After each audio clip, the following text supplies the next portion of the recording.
So ayan mga kaborda, ayan na nga, nandito nga tayo sa labas ng shop natin. So ang gagawin lang natin mga kaborda ngayon ay magle-layout tayo doon naman sa B9 natin. So ang gagawin natin doon mga kaborda, barong. So na-miss kong kasi yung ano natin B9 kasi medyo ilang buwan na rin hindi tayo gumagamit yun. So ngayon mga kaborda, babalikan natin. Yung gagamitin natin yung B9 natin. So baka nakakalimutan ko na gawin yung mga ano kasi medyo may kakaiba, kunti lang naman sa ano sa A4 na software at saka sa B9. So doon babalikan natin ngayon yung B9 natin mga kaborda. Kasi yung A4 kasi lahat ng mga icon niya nasa labas. So yung pagdating sa B9 nasa loob. So nahanap pa nga natin doon kung saan doon sa properties. So ngayon susubukan natin ulit mag-layout. So sa tagal-tagal nating panahon na ginagamit yan, almost 10 years na natin ginagamit yung B9. Kaya namimiss ko lang. So susubukan natin gagawa tayo ulit. Bali, dalawang barong na design. So, simple lang naman ang barong na gagawin natin doon. So, mabilis lang natin gagawin. So, ayan. Ito yung area ng ano natin, mga barong.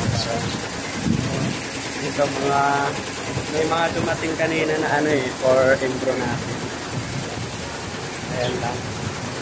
Siguro nasa 150 konti lang mga kaborda. Tapos ayan, nandito sila mga kaborda. So diba walang mga tao, nandoon sila sa loob. May mga di natin makita.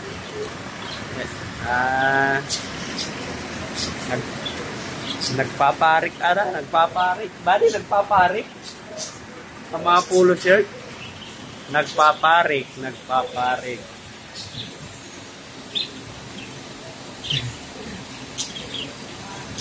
ayan. Hello guys, today's video, ayan si buddy natin, busy dito sa ano natin, sa piston niya dyan. Ito yung ginagawa niya mga kaborda. So today's video, LTO San Cabrini Doctor Medicine, ayan.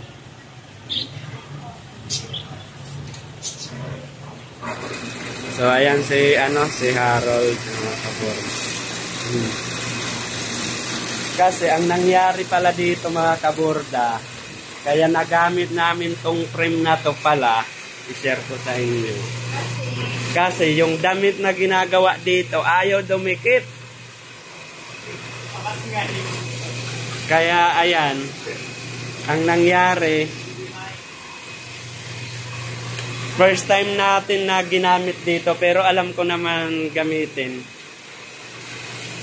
First time ng operator na nakagamit nito kasi dikit-dikit nga lang kami. So ayan, yung mga baguhan dyan na hindi dinidikitan, madali lang yan. So marami nang gumagawa yan sa atin.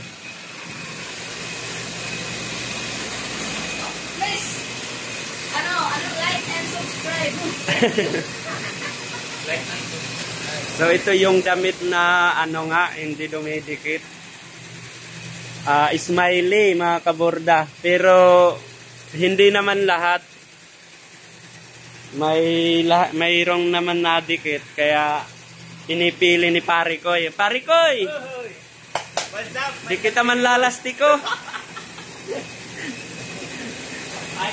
Di kita man lalastikong kapaguan. Manana kakitahan mga kadalunutan ngan ba ito? Igot. Agidang kasiwitan, kadelikado. Delikado ang kasiwitan bisan mga misa.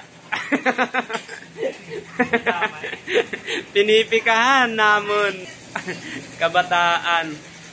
Sunod-sunod lagi siya inaharong.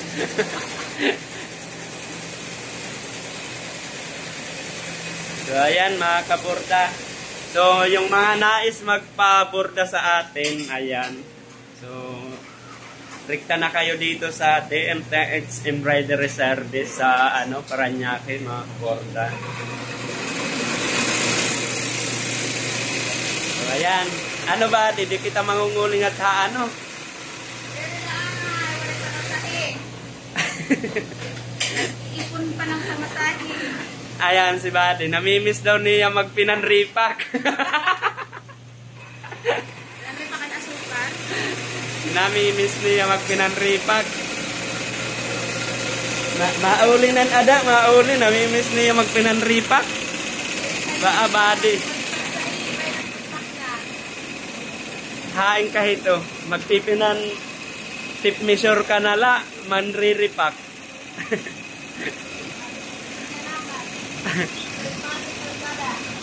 So ayan, di na nga natin nakita yung natin, yung gagawin ko pala. So ayan, pasilip ko na lang sa inyo kasi medyo mahaba na yung video natin. So ito yung gagawin natin mga kaborda. Nandito na tayo sa natin, sa pesto.